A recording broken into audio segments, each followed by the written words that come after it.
Jordan, thank you very much for joining me on the show, man. Appreciate you being here, dude.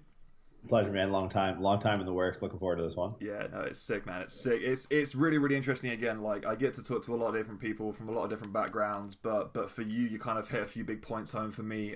Being in the UK, I played rugby from the age of 6 up to 19 to a pretty high standard, and it's really, really fucking cool to be able to sit down with someone that has specialized in this to a very, very high degree. And then stepping on from that, all of the work that you do in the gym that obviously has now just become my life and I'm obsessed with. So, dude, trying to get inside of your brain, I'm so fucking excited to start kind of siphoning some of that knowledge out. So it's wicked you could be here, dude. Dude, I'm trying to get out of it, so there's space to rent. I can take that. That's absolutely fine. So, for you, I think it's really, really interesting, again, with all the various different dynamics that you kind of have in terms of like your training arsenal and the tools that you have at your disposal. So I wanted to hop off on the rugby thing because I think it is very, very interesting. For a lot of people, as probably over in the States, obviously it's not a huge sport, but for here it's one of our national sports, man. So it's really interesting to hear someone like from Canada doing all this sort of work with guys over in America in a sport that isn't really even played over there. So coming into that, what was your whole kind of like background with playing rugby, that sport? How did you have to adapt all of your training, teaching into that? Right. Yeah. I mean, so I grew up like everyone in Canada, man. I played hockey, probably a similar fashion though you with rugby, like, play to a pretty high standard, and it's just what you did. It was as much as religion as the Catholic Church growing up in Canada. So moving to California, and then it really kind of fell into my lap. I had like a patient of mine who was like a director at Stanford, and they're having issues internally with staff, and I had a strength conditioning background from my undergraduate. I'd done some work with the Canadian Olympic Training Facility based out of Toronto, and just had kind of like a pedigree for just like kind of movement and injuries, which was like the big selling point was, the non-contact injuries they were kind of going under. And like, at Stanford especially, like no one cares about rugby. Not, sorry guys, sorry girls, but like it's the football, it's the basketball, it's the Olympic sports. Like, if Stanford was a country, they would have more medalists than half the countries in the world, right? So it's like, a couple guys just trying to knock skulls, getting like a really good degree. So my initiation into the sport was very like surface level. I knew as much as someone could know. I know there's pockets in the Northeast and in Canada where rugby is a little bit bigger. In Ontario, it's not too bad. Obviously, nowhere near the magnitude as like the UK or even Australia to a certain degree. But I knew like the All Blacks. I maybe could like throw out like a hawk move here and there if I had to try and scare someone. But that was it. But then the adaptation was just like. It's no different than taking on any other sport, really. It's a summary of skill and strength. It's understanding like just the shapes and the systems. And if you look at those like through the kaleidoscope of the two lenses that they like those dimensions of like skill and strength, and you look at size and like size and shape or shape and system, you can kind of derive a program. So it was interesting because it was definitely I was pigeonholed at that particular moment in time, just working with like a powerlifting exclusive community.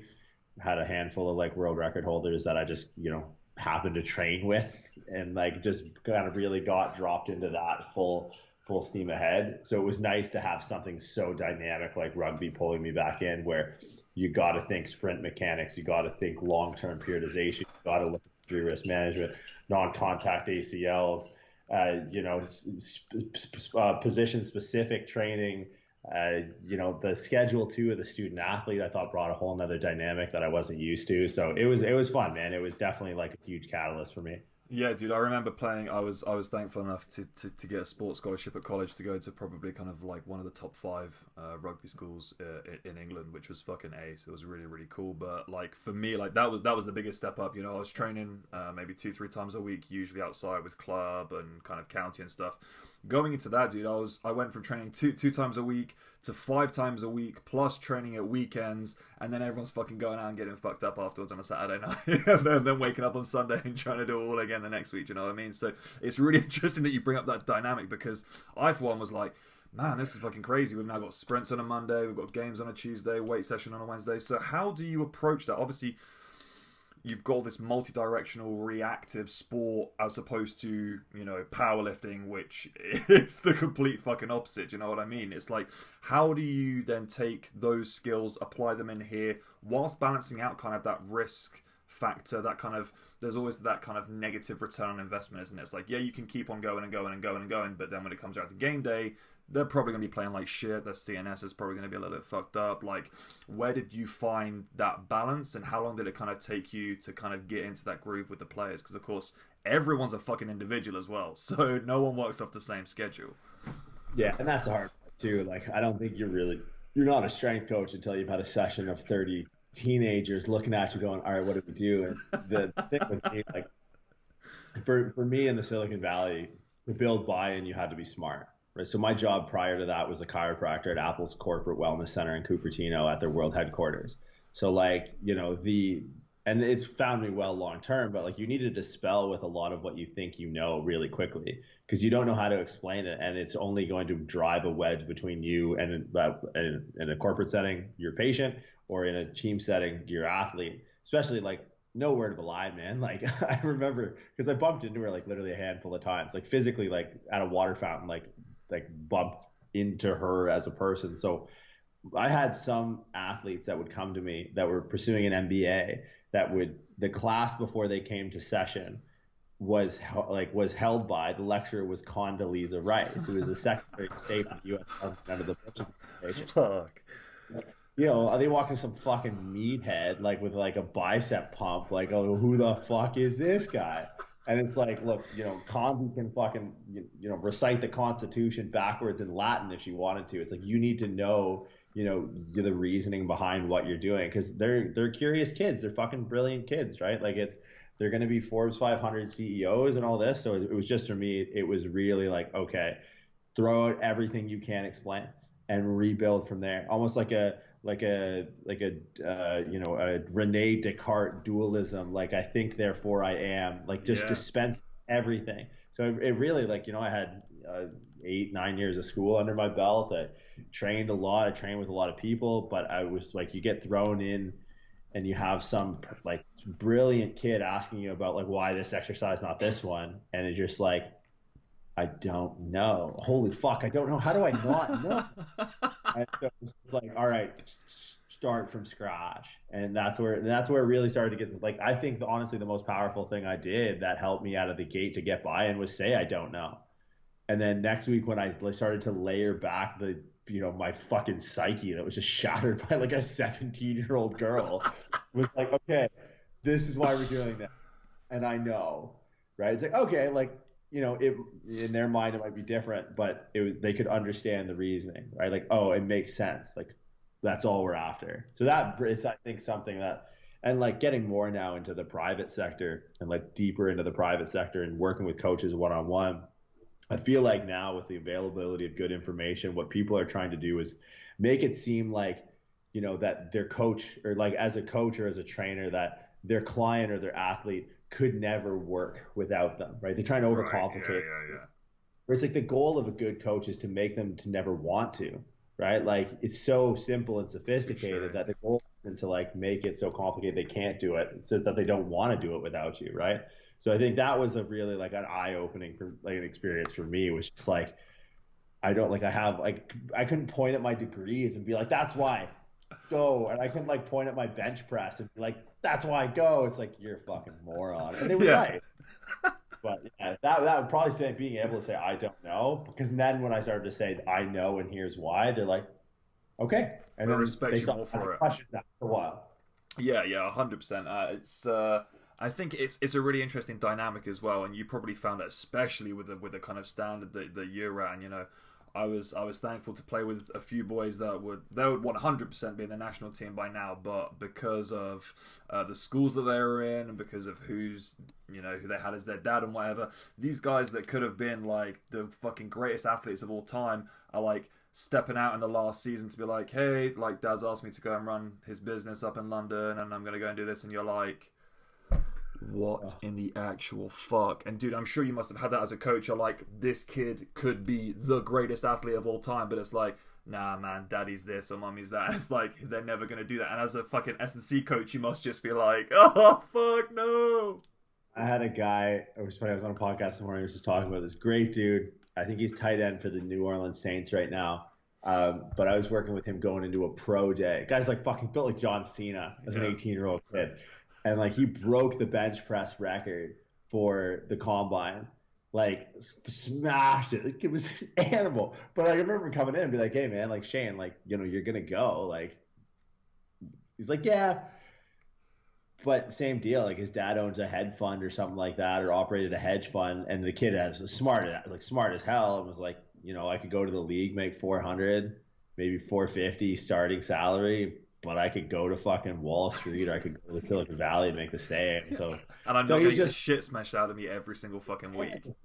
Not that he wasn't driven or wasn't a great athlete, but like at the same time, it's like, you know, I started, you know, volunteering at strength and conditioning at Palo Alto High School, which is right across the street from Stanford, right across from Embarcadero is Pali High, right? So Palo Alto Vikings, and we had these kids, and like their nannies are picking them up in like daddy's fucking Maserati. So Palo Alto is a really interesting community for those who've ever been to that part of California. It's divided by the 101 highway. So there's Palo Alto, which is to the west of the 101 and like, you know, a really bougie community. And then there's East Pali. So East Pali's hood, like real gangster shit. Like East Pali, this is how ghetto East Pali is. So when IKEA put in a store, they got a plot of land in East Palo Alto, just on the other side of the 101. So you're driving up, and it's literally just on the other side of the highway. And you can Google it. It might have changed now, but back in the day, someone from like HR was like, hey, you can't have a store in East Palo Alto. People aren't going to go. Like, what do you mean? Like, because all like the rich ass white people that live in Palo Alto will not go to East Palo Alto. Like, they just won't do it. So Palo Alto, what they did, or what IKEA did, just to like lend some magnitude to like the contrast of the community, they went to the city of Palo Alto, like, look, we're already committed to this store. The build is happening. It's going to be good for the community and businesses, whatever. We need you to actually rezone the parking lot so that when we pull it up on Google, it says Palo Alto and not East Palo Alto. That's like, so we'd have these kids like in high school. Like I remember this one kid, Michael Grundy. Kid was like 6'4", maybe like 130, 140 kilos in the 10th grade. Like was just, you know, like mom worked a few jobs, was kind of like, you know, just a scrappy kid, could bench like, I don't know, 140, 150 kilos. And you had some kids that were just like, you know, they had all the act, like they had everything going in their favor, but they didn't have the drive. And Mikey was like, he played 3 games this season. And then we showed up to one game, like, where's Mikey? He's like, oh, he fucking, some kid called his sister a slut, so he powerbombed him over the desk and broke his hip. And I was like, you can't teach that. You cannot teach that. It was the most shit. Like, Mikey had him up like a finishing move and just fucking threw this kid to the top ropes. And it's like, you know, like you can take the dog from the fight, but you can't take the fight from the dog. And it's hard to see kids like, you know, that weren't, you know, that maybe were a little, had better physical prowess or had, you know, had more opportunities, just like not have like that killer instinct. And Mikey's out there just making it happen, fucking TKOing guys with a people's elbow and like fucking homeroom is unreal. But you see it all the way through, man. Like you see it all the way through the professional ranks as well. Like it's something about being the wolf on the side of the hill. Yeah, dude, there is definitely that mentality about it, isn't there? And it's kind of like you want to kind of assert your spot and just let everyone know like what the fuck is going on. And I think that's the thing that I think when you look at kind of maybe those more impoverished neighborhoods, there is that kind of mentality that's ingrained from a much younger age, you know, that fight or flight, that, hey, if I don't kick the shit out of you and get out of this situation, it's going to be my ass that's on the floor. So it's like as soon as you take that mentality, well, if you can take that mentality, ball it up and wait till you cross over that white line, man, you're going to be a star. But it's like, I mean, it's the exact same. Like I knew kids over here that, you know, on the pitch were fucking psychos, you know, would be breaking kids' collarbones with just simple tackles. And it's like, yeah, but then all it takes is for one person to say one thing and then there's fists everywhere and it's like red cards left, right, and center. It's like, okay, well, we need to take that and we just need to like reduce that down a little bit and refine it. And then when you got that, it's like, oh man, like you're going to go all the way with that. Yeah, it's I mean, especially in sports like that, right, where like the aggression can carry you so far. Like there's a certain power of will in those sports that if you're chasing someone down and you have enough broken fucking red wire, blue wires not touching in your brain, the psychology trumps physiology in a sport like that. And peaking that in a training environment as well is something that's really interesting to take on.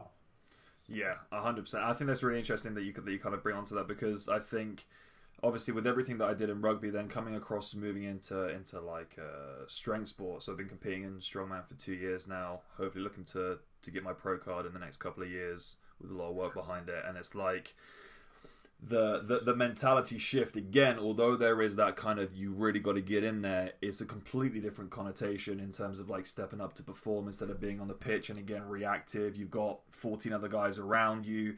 Instead now it's you either in the gym or on the platform or on the bench or under the mono, whatever it is, and the only person that's going to get you there is you. And I think that's really, really interesting because, of course, every single sport has a completely different dynamic to it. So coming across into something like this where it's so isolated, I think almost to an extent you almost have to take that mind game to another level to be able to keep up with it, right? 100%, man. Like just look at mob mentality, right? Like you need no better example of what the power of other people can do to, a human psyche than the last 4 months, right? Like that's not normal behavior. Like people who bricks in crowds of people throwing bricks that would never do it, right? Like they have a number. It's like once the 7,000th person throws a brick, someone's number is 7,001. That's when they're up. Right, it's kind of like a numerical way to quantify mob mentality. It's like we all have a number, and there's a few loose screws out there where the number is 0 and they're going to throw the first brick, right? But it's like you get 7 guys on the field. You get if you get 10 guys on a field, you get 5 guys on the ice, and all of a sudden it's like they just fucking putting the war paint under the eyes, and you're like, go shit, like this is building, and it's building in non-linear fashion, right? Like five dudes on a field is not as equally dangerous as 5 individuals. It's exponentially more dangerous. Like to the sum of the square, you multiply by the sum of the square root of those number of people. It's 2.5 more dangerous if you have 5 guys. It's if you have 10 guys, it's 3 times more dangerous. Like it's something to be said. And like as I've played team sports as well in hockey, and when it pops off, like you do things that you're like, I never would have done that, which makes you really proficient at your job. But, to step up in a situation where like no one's punching you or your friend in the mouth, but you need to harness an aggression that's similar to that experience and go to that state. Otherwise that bar is just going to stay on the floor. You're like, all right, here we go. Like think of something real fucked up because this bar's got to go somehow. It's like so much more difficult, especially with strongman too. Like because the complexity of the tasks are so much greater than a barbell. Like I think the mental game is the strongest with in certain respects, like stronger. Yeah. Some ways it can be a little bit weaker because they're not exposed to as many variables, but there's something to be said about being able to put yourself in a place to do what you have to do by yourself. Yeah, and I think it's one of those things that until you're there and you've experienced it and you know what it feels like, you don't really know whether or not it's like kind of for you. And I think you see that. I haven't competed in powerlifting, but I'm sure you probably see it the same there. Like, dude, the strongman game over here, especially like grassroots, is just riddled with people that are like, hey man, I see Eddie Hall lifting this, I see Thor lifting this, I'm going to give this a go. And they go out there and they get on the platform, it's like first event, and they're like, why the fuck did I ever think this was a good idea? And it's like next year they're just not around anymore. And it's like, yeah, because you can't teach that. You can't be like excited for that. Like you have to be able to get yourself to that place, because otherwise you're just not going to be able to do it. Do you know what I mean? Yeah, the sport self-selects for like who's in it and who's not. And like, look, some people are into chess and that's awesome. Some people are into powerlifting. Yeah, and I think there can be it's hard because I think it's ingrained into the nature of people that gravitate to doing well at the sport.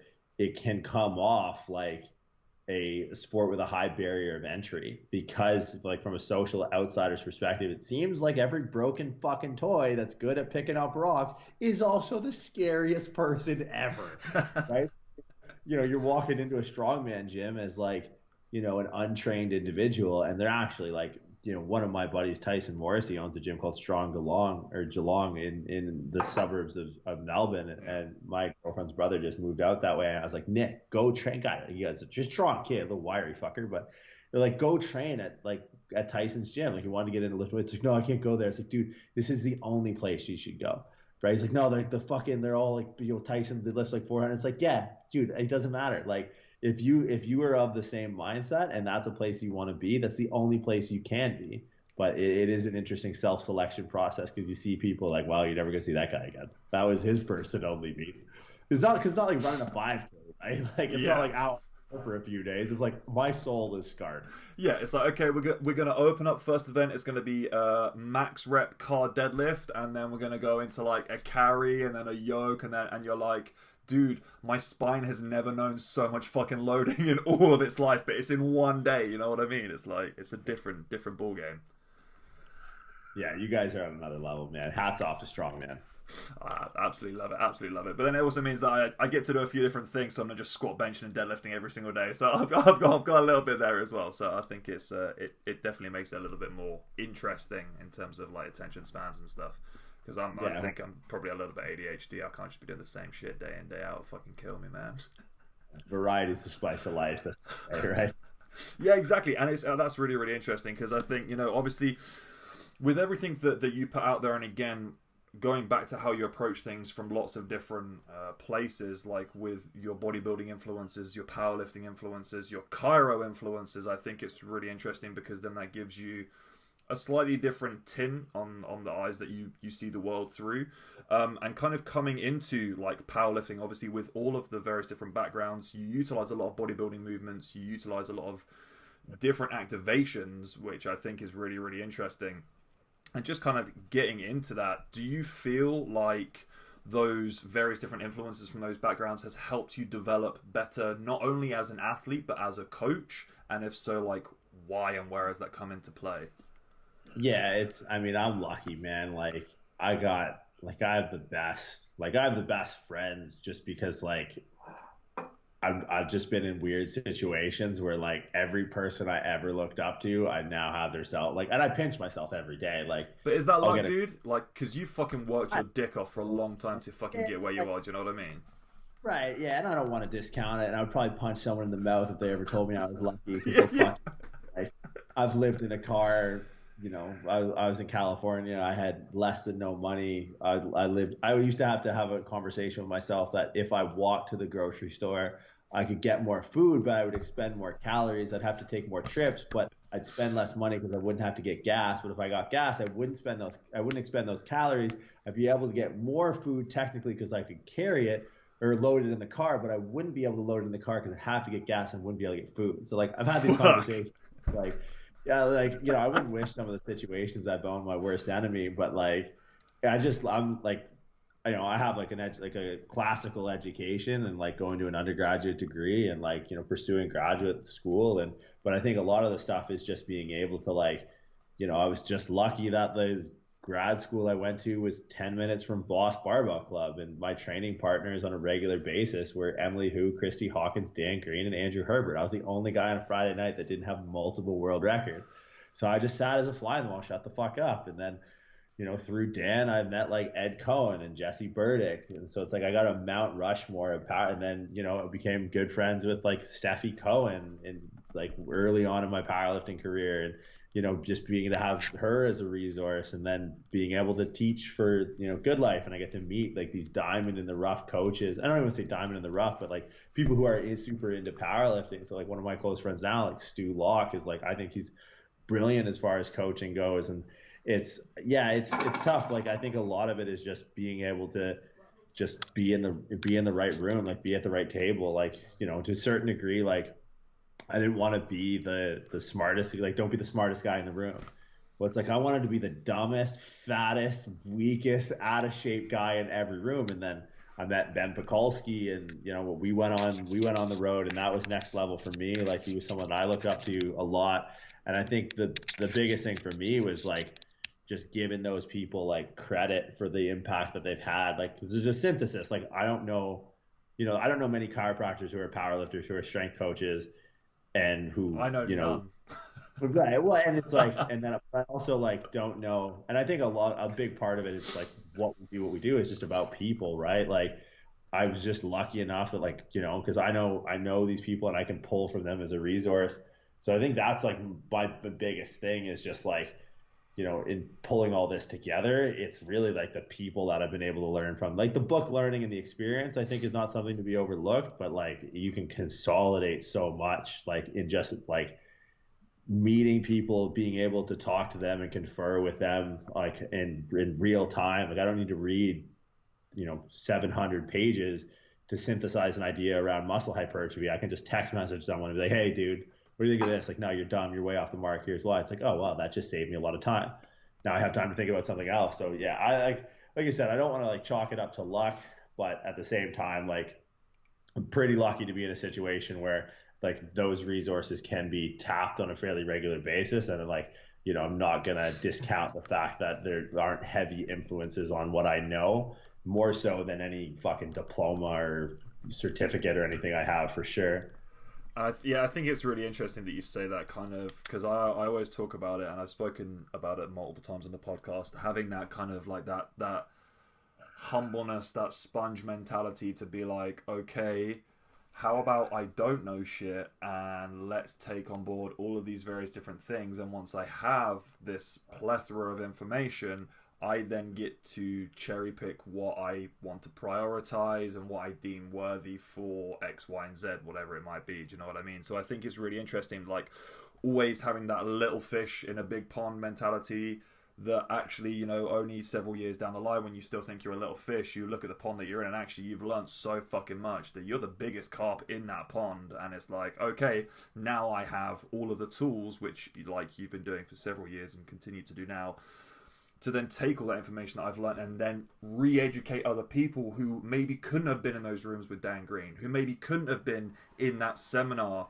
with Cohen. Do you know what I mean? Like that's what I fucking love. And like, because it all comes from a place of passion and love, and you can see that, like, you're passionate about lifting, you're passionate about doing well, you're passionate about education, you're passionate about learning yourself, and that everything then comes across in what you do too. And like I've heard you talk about it with like talking about social media and reinvesting in things to make things look better, so then it catches people's eyes and attention and they take on board more information. It's like when you have that, when you have all that information, you have a choice there to take everything and kind of pay it forward, or kind of sit on it and be that coach that's like, okay guys, I've got all the answers to your question. If you just want to hop on my Patreon, pay me $58.99 a month and do this, and then there's that extra hidden fee, and it's like, bro, like, come the fuck on. Like, we're all just trying to get better as people. And that's what I love about you, man. I think it's really, really interesting. So as an educator, like, were you always someone that was hungry for education for yourself,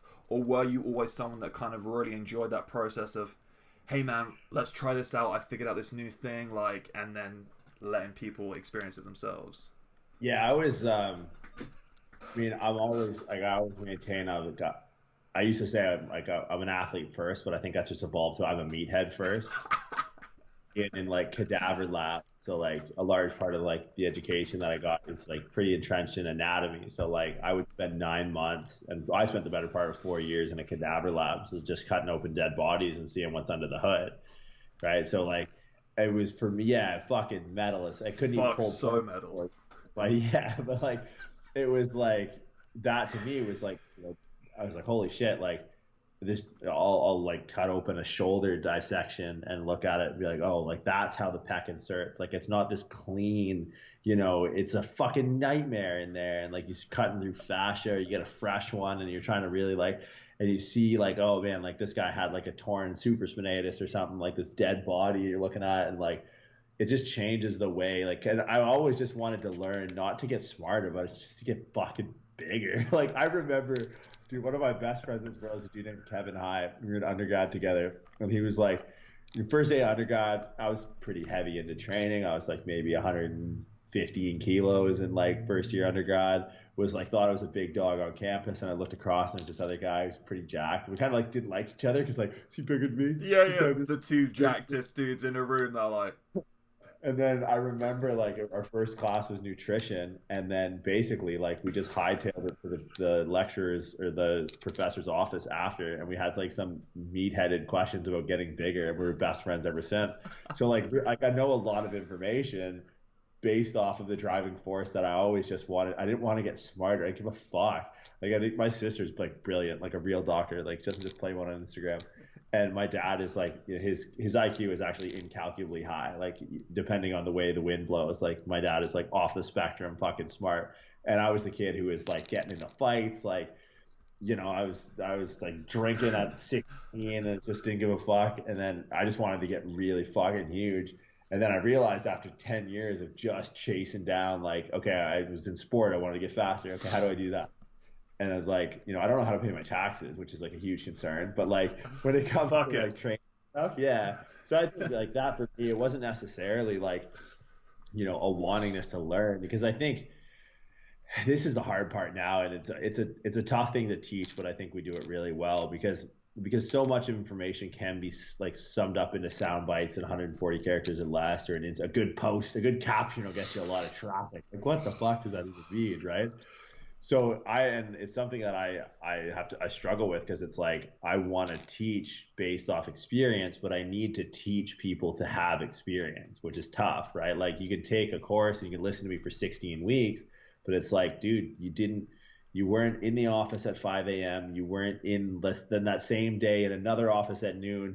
You didn't train at 5 with this guy, and then you weren't back in session until 10 p.m. Like you have to go and experience it. Like a lot of people can hide behind, you know, like knowledge and sound smart on socials, but it's like, it's not, it's that gangster move, right? It's that training day. It's that no one, like, you know, it's not about what you know, it's about what you can prove, right? It's like that American gangster shit, right? It's that Frank Lucas 101. And I think it's tough, man. Like, cause people don't, it's not a space where that resonates. Like it's academia and strength and conditioning is for people who never had like those two wires crossed, right? Yeah. Those that like, hey, I'm gonna go do the yoke and I'm gonna do the carry and I'm gonna do the car deadlift. It's like the guy on the sideline going like, God, like the angular velocity of his knee, like, bro.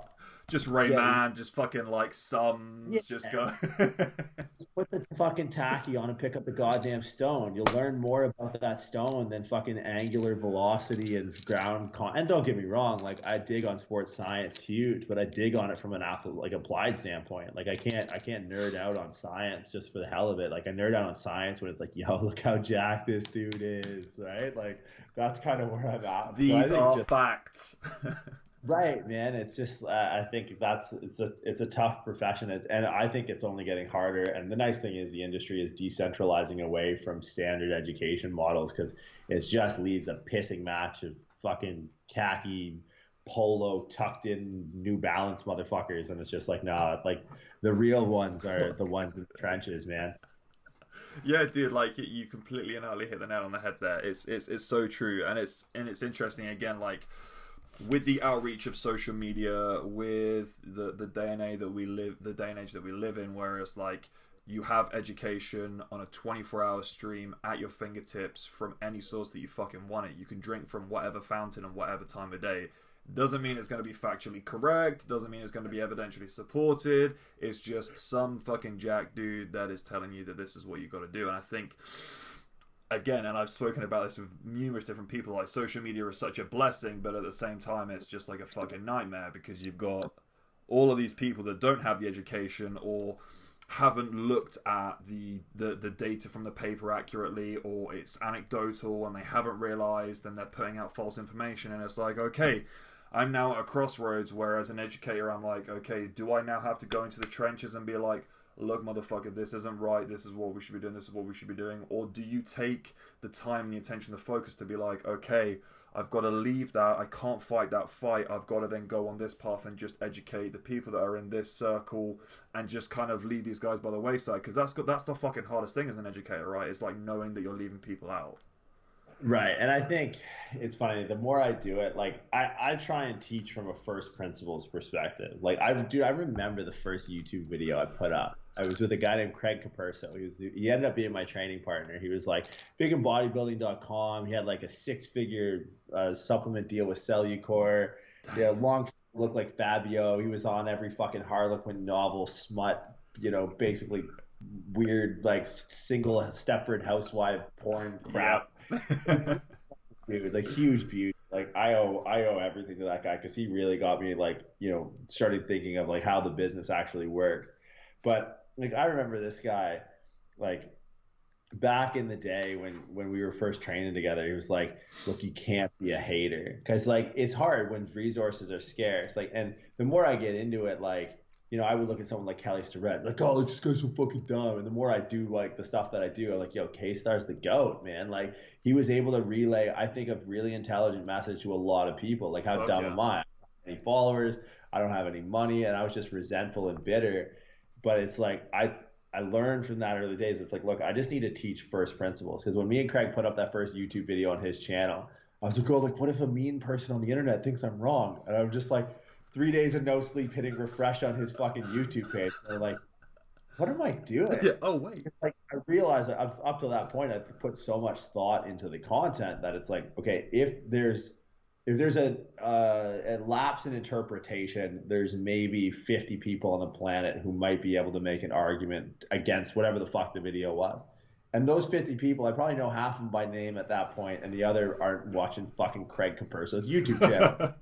So it's like I really started to move my content more first principles based. So like it's not a system. Like we definitely drive home critical thinking, but I do have a respect for those people who are like Lane Norton comes to mind, and like Lane Norton's a Yeah. polarizing character, and I've had the pleasure to actually run into Lane a few times. And early on in the like my I'm gonna call it a career because that insinuates that I have a job and that'll make my mom proud. But like early on, I was just like I used to watch what he did, and I was just like, man, fuck this guy. And then you got to know him, but not only that, like you scale a business in an industry that's it's so entitled with people who think that you owe you something and like because they follow you on Instagram, and then you see him like he doesn't give a fuck. Like he'll call you out if you do some dumb shit. And it's like he's kind of a hero nobody asked for, Yep. but he's kind of like I kind of respect it. So it's tough because like it is a small industry, right? And it's like when people are espousing this nonsense, I don't think anyone is doing it from a malicious standpoint. We're like, oh, like I'm going to do this and a bunch of people are going to get hurt. It's like there's Yeah. just varying degrees of experience and education, and they might not know the error in their ways, but they can sell it with such confidence. Like you're holy shit. Like I'm kind of jealous. Um, but yeah, I definitely try and lend more towards like, look, and this is why I do long form podcasts. This is why like, the human side is so important. Like you can self-select for your like culture community by just what you put out. So I tend to self-select away from people who are, of that easy influence. And like, I get pressed a lot with people who ask me a lot of questions because I ask a lot of questions. So it's tough. And every now and then, man, there's a couple people that come to mind that one day when I snap, I'm just gonna fucking like Mussolini from the balcony, just let fucking rip. I'm gonna name names like Jose Canseco. Like it's gonna be over. And I know like I have a fucking Ronald Reagan hit list of people that I would have on like, but You got a little black book in like your fucking drawer by the side of your bed, just writing names as you could have at night. Like here's the thing, like in operating a business, it's kind of taught me like, look, I don't need more problems, I need more solutions, right? So if someone that works for me comes to me with a problem, it's like it can be frustrating. I put my palm in my hand, I know that there's a lapse in communication that's likely my fault, right? So I take that on and go, okay, I need you to come with a solution first and say this is a solution. Like I want to know the answer to the problem before I even know there's a problem. So I do that with social media. Like, dude, half of my following, and you'll never guess which half it is. And I'm not going to tell. Well, maybe tell you after. But I follow people purely for the fact that like, look, they're going to disseminate information that I think is incorrect. It may have a negative consequence. So if I don't grow my following to a point where it's like, look, I need to be able to deadlift more than these people. I need to be bigger. I need to be leaner, and I need to have a bigger following than these people because that's the currency of trust that we trade in, right? So No one true, gives a dude. fuck about my degrees. No one gives a fuck about my experience. It's like, well, this guy's got a pretty sick pump. He makes a pretty good point, right? So it's like, it's on me. So if there's like someone out there are people out there that disseminate bad information, I haven't done my job to grow my network and my I don't have enough touch points on the internet for someone to land on my doorstep over theirs and not give them a good enough reason to listen to my solution. Not be like, that guy's a fucking moron. It's like, I might think that, but okay, what is he wrong about? What's the correct thing? And rather going like, X, this guy, red X, green check, yeah. It's like, oh man, like here's like, I don't even address it. And if someone goes like, wait a minute, so-and-so did a video like this, it's like, fucking at me, bro. Like, come on. Like, and that's the thing. And then people forget, right? Like, people forget that there's a real world on the other side of that cell phone. It's like, I thought about being unimpeachable. Like, you want to dance? Like, everyone's got a plan to get punched in the face, homie. Like, this is where I'll be. So, I mean, it's a little bit extreme, but I think that's where I've evolved to, is like, I'm just going to offer a solution. I'm not going to bring the knives out on socials. I'm not going to go for the throat. People I do think are fundamentally trying to help. It's in our nature. So I'm gonna play to the better angels of our nature, and I'm just gonna help the best way I can, and understand if someone else is beating me, it's because I'm not paying enough diligence to what really matters and getting that message across. Yeah, and I absolutely love that, because I feel like the way that you've kind of spoken about that is kind of very reminiscent of kind of, you go back maybe like 10, 15 years ago, and you have kind of the very standard, maybe like national, like men's fitness magazine or whatever, where you're getting a lot of information. Like, some of it is kind of like on point, but some of it you're kind of like, this really doesn't make much sense at all. And then you kind of get like Muscle and Fitness comes out, like T-Nation articles comes out, and everything gets a little bit more specialized, and you're like, right, these motherfuckers know what's going on. Like, this is who I need to be following. This makes sense, because they're going, okay, well, A, B, C, D, here are all the facts. This is how you can train if you want to. These are the results that you're going to get. There you go. Make your mind up. And I love that, like you said, because we live in a day and age where it's like fucking skinny Jim that's got 3 million followers, like cracking six-pack, shredded obliques, sponsored by Gymshark. No poo-pooing on Gymshark, but you know what I mean. Like, that aren't necessarily they don't have the education. It's just like hey, I'm just going to do like hanging side knee raises and look at how sick my obliques look because they're all baby oiled up. It's like, yeah, but like, is this really what we should be doing with our time, when the vast majority of people could be using like shit that you're putting out for the better of their own training? And it's that toss up, isn't it? Yeah, it's a tough line, and I think a lot of it, like, if you take ownership over it, it's just like, look, these are the rules of the game, right? Win the game. And like, I think being an athlete has helped me navigate the social media space in that sense, where it's like, look, I'm not going to be able to change it. Like, this is what sells. So guess what? Like, there's going to be a time where you get super lean. There's going to be a time where you get super strong, because that's going to be like, social following is like, it's literally currency, man. If you think of what the definition of currency is trust. Right, there was a huge hesitation in going away from the gold standard and introducing like paper currency, and we're experiencing a reiteration of that with Bitcoin and cryptocurrency, right? Because we don't know how to quantify trust, right? And with socials, it becomes easy. It's likes, followers, subscribers, downloads, right? Like, that's tags, story mentions. Like, it's a new currency that we don't know how to trade in, right? So it's like, this is not gonna KPIs that can be tracked really fucking easily as well at the click of a button, that you can just see that visual representation right there. Do you know what I mean? Yeah, and that's like, and from a business standpoint, like, look, these are tools at your disposal, and like, some people, like, they think they're being purists, right? Like, I was born of the old guard. Like, I still remember getting my first computer. Like, I'm 30. Like, I remember getting this fucking MP3 player when I was in like the 8th grade, 9th grade, and it could either fit like 3 Blink-182 songs, Metallica song, because one was like 8 minutes long. 2 minutes long. Yes. Like, all right, a week of like half of like the Blink Down album, or it's gonna be Stairway to Heaven for a week until I figure out how to do this again. But it's like, it's hard, and you can see it to a certain degree. But like, I definitely grew up, I think, to be in one of the last.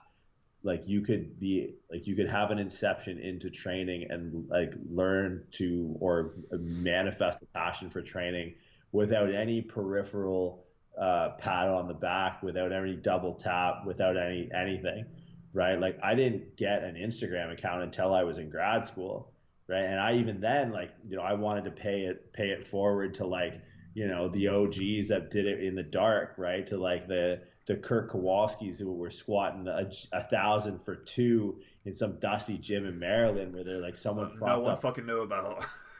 No one, and the thing is, no one cared what they did, and like that's the sickest Yes. thing ever, man. Like I think of what some people did behind closed doors when no one ever saw it. And Andrew Herbert squatted 970 in training and didn't film it, and I'm like, dude, like I could cry just thinking about that. Like it was there was 8 of us in the gym, 7 were spotting him, he was lifting, there wasn't a camera in sight.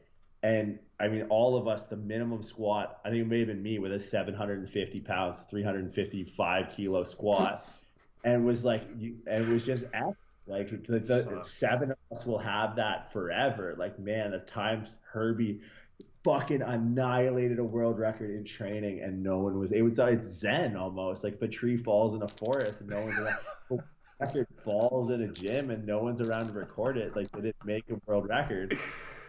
But now it's like, you know, seeing the other side of the coin, like in trying to pay it forward, it's like, look, I have to, like, you know, we recorded a video today in a gym, and the guy that owns the gym in this small town in Australia we're in, he's OG, but I was like, hey man, like, you know, really respectful, like, you know, if it's not too busy, I have a camera, come in and go in the corner. He's like, but he's like, no, I get it, right? Like, you know, because the old guard that goes no cameras, it's like, what if I came in and said, hey, I got to turn off your lights? Sorry, man, I don't like lights. It's like, well, I can't run a gym. It's like, well, I can't run a business without this stuff, right? Like, you know, I'm literally doing a hand to God on my open tab right now is a computer science, like a edX Harvard CS50 course. Because like, this is like, I know there's always more to know about training, but like, where is this landscape getting played in? It's media and technology. It's like, okay, social media, got that. Labor, I can delegate that. But technology, it's like, I don't know enough. All right, so I'm not going to go into some advanced anatomy course. I'm going to learn computer science, and like I'm learning how to code, because like this is where the game gets played. This is where the battles get won. So into the trenches I go, man.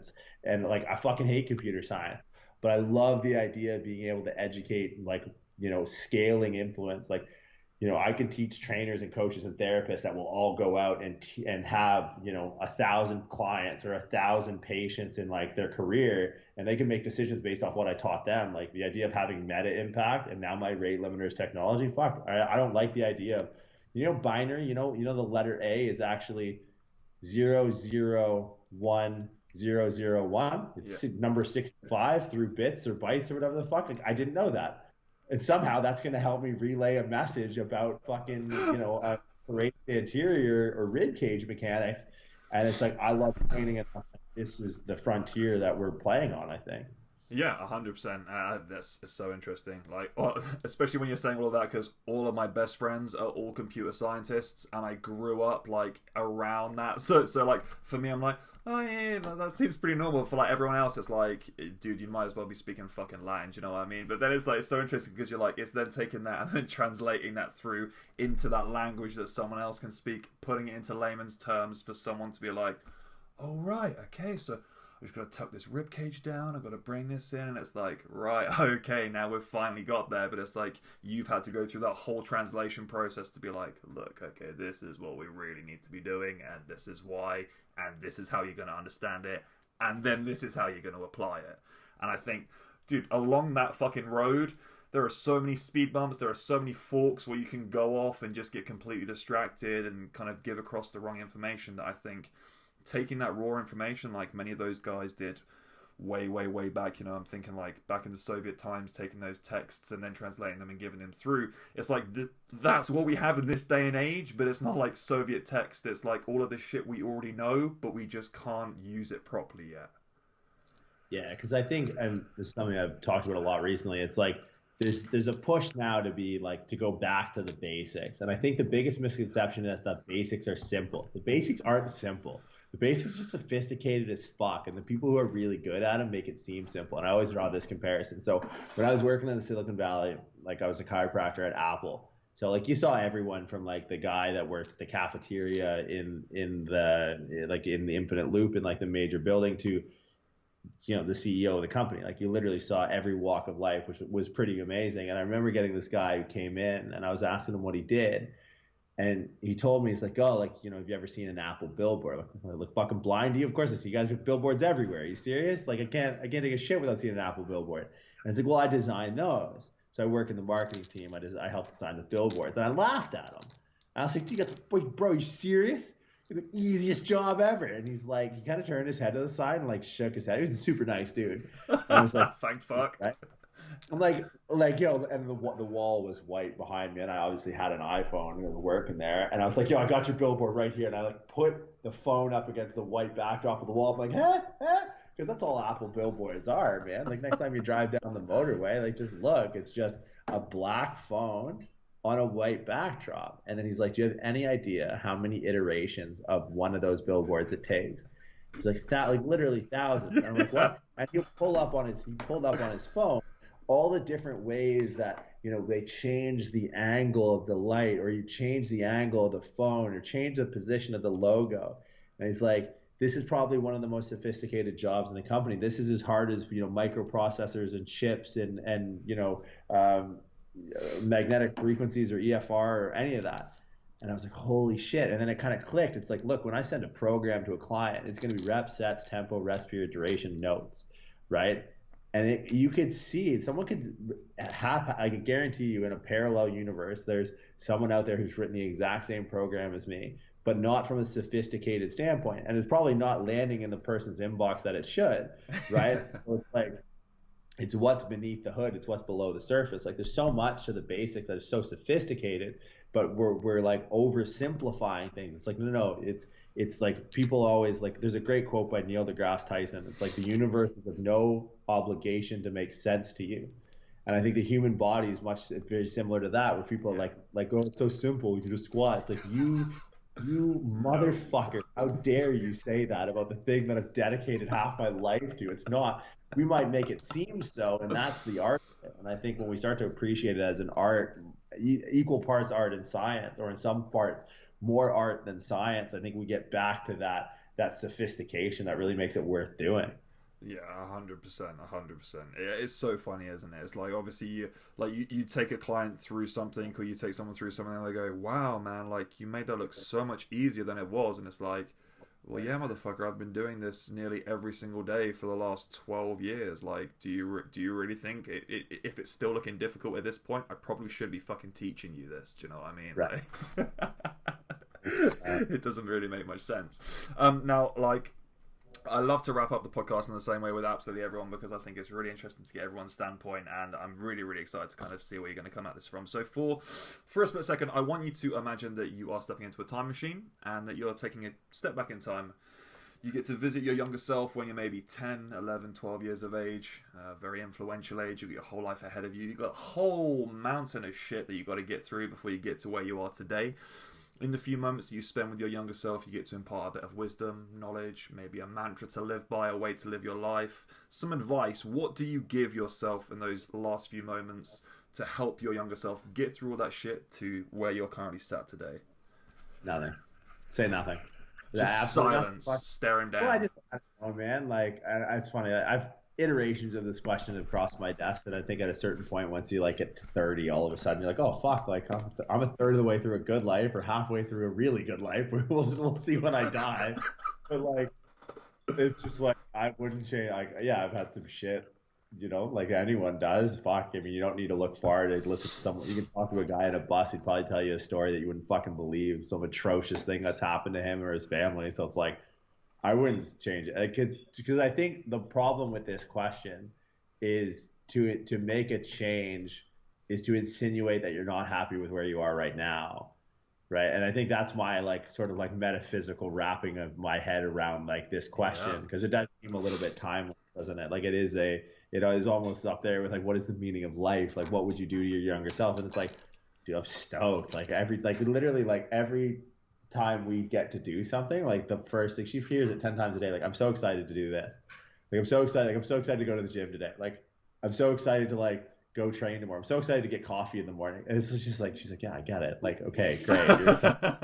Like, I mean, like, we're super lucky in the sense that like we get to, fuck, this is like work. If I had to like if I had to expense bandwidth for this, I'd be like, wow, it's clearly it was a part of a marketing thing, and we're with the bottom line, like this was work, and it's like fuck that. So that's all, and it's all. I'm always hesitant, or I'm always like reluctant when people answer that question in any different fashion, and it's like there better be a follow up question to that as far as like why would you like I mean again like I've probably had easier lives than probably 99.999% of people, and the shit that has happened to me was probably my fucking fault anyways. Like let's not forget that. But I think lessons learned along the way, so I'm stoked with where I'm at right now. So I don't know, 10-year-old stuff. Nothing, man. I would just sit there and kick the ball around with them, sort of thing, and that would really be the end of it. Like, I fucking love that. Cause at the end of the day, like from where I sit and all the different people that I get to speak to, and I think you're 100% right on what you're saying there. But for me, more than anything, it's perspective, and it's perspective in the macro, but it's also intra perspective as well.